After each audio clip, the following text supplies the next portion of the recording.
vous êtes sur la chaîne YouTube du Journal de la Haute-Marne pour un tuto nature. Aujourd'hui, on plante les fraisiers. C'est le fruit d'été par excellence. La fraise de nos jardins se savoure de fin mai à fin août. Il y a deux périodes pour la planter, à l'automne ou au printemps, jusqu'à fin avril. On est fin avril, alors c'est parti! Mais avant de se lancer, un choix s'impose. Il va falloir se décider entre fraisiers remontants et non remontants. Thomas Bordet, conseiller chez Jardiland à Langres, nous explique la différence. Alors oui, c'est vrai qu'il y a deux grands types de fraises. Donc les fraises non remontantes qui vont donner beaucoup d'un coup, très utiles pour tout ce qui est confiture où de toute façon on a besoin d'avoir de la quantité.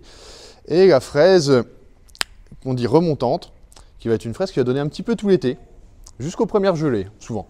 Voilà.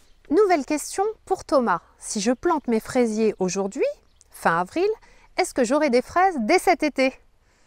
Vous en aurez un petit peu cet été, mais ça va être surtout la deuxième et la troisième année où la fraise va vraiment donner son plein potentiel, on va dire. Donc il faut compter la meilleure production la troisième année à peu près. C'est là qu'elle va donner vraiment beaucoup. Et ça donne combien de temps un fraisier? Ça peut donner jusqu'à 5 ans. À partir de 5 ans, on commence à renouveler les plants qui donnent le moins l'année précédente. Merci Thomas. Maintenant, j'aimerais savoir comment choisir l'emplacement dans mon jardin. Vous mettez un endroit en plein soleil, surtout. Soit un endroit très ensoleillé, avec un sol relativement riche. C'est-à-dire, n'hésitez pas à mettre un petit peu d'engrais de fond sous les fraisiers que vous avez plantés. Vous pouvez aussi les planter sur une toile de paillage, ce qui limite beaucoup l'arrosage, les herbes qui vont pousser entre. Les petites bêtes qui vont venir les manger aussi, il y en aura beaucoup moins. Tout ce qui est limaces, escargots, c'est quand même dommage.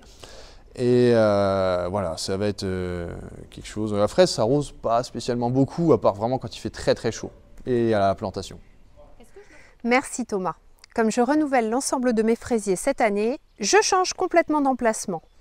Mon jardin étant envahi par le liseron, je vais installer un film de paillage. Ça présente plusieurs avantages. Ça conservera l'humidité et la fraîcheur dont mes fraisiers ont besoin, surtout quand il fait des chaleurs comme on a connu ces dernières années en été. Et ça m'évitera de désherber en permanence. J'ajoute aussi que les fruits pourront mûrir un peu plus vite. Mon choix s'est porté sur des fraisiers non remontants. J'ai choisi la mariguette, un mélange de Marat des Bois et de gariguette. En matière de fraisier, on a l'embarras du choix. Entre la taille, le parfum, le goût, la grosseur, franchement, chacun ses goûts. Alors, il existe aussi des fraises très originales, comme celle que l'on voit en ce moment. Sa particularité, c'est de rester blanche, même lorsqu'elle est mûre. Ça peut être sympa pour une salade de fruits, par exemple. Une fois vos plantations réalisées, on n'oublie pas d'arroser. Et même en été, en cas de forte chaleur, on peut le faire de temps en temps, ça leur fera le plus grand bien. Pour terminer, je voulais adresser une petite pensée à ceux qui n'ont pas forcément de jardin. Si vous avez un balcon ou une terrasse, on peut avoir des fraisiers. Thomas nous recommande d'ailleurs une variété qui pousse pas mal du tout. Aussi, cette variété-là, qui est très à la mode en ce moment, c'est le fraisier Mont Everest. C'est un fraisier qui peut se cultiver en pot ou en jardinière. C'est un fraisier qui s'adapte très bien au balcon, par exemple, qui va retomber ou grimper sur une palisse. Et étant donné que c'est un remontant, il va donner un petit peu tout l'été. C'est pas une grosse production, mais c'est sympa d'avoir un petit fraisier chez soi, sur le balcon par exemple. Voilà.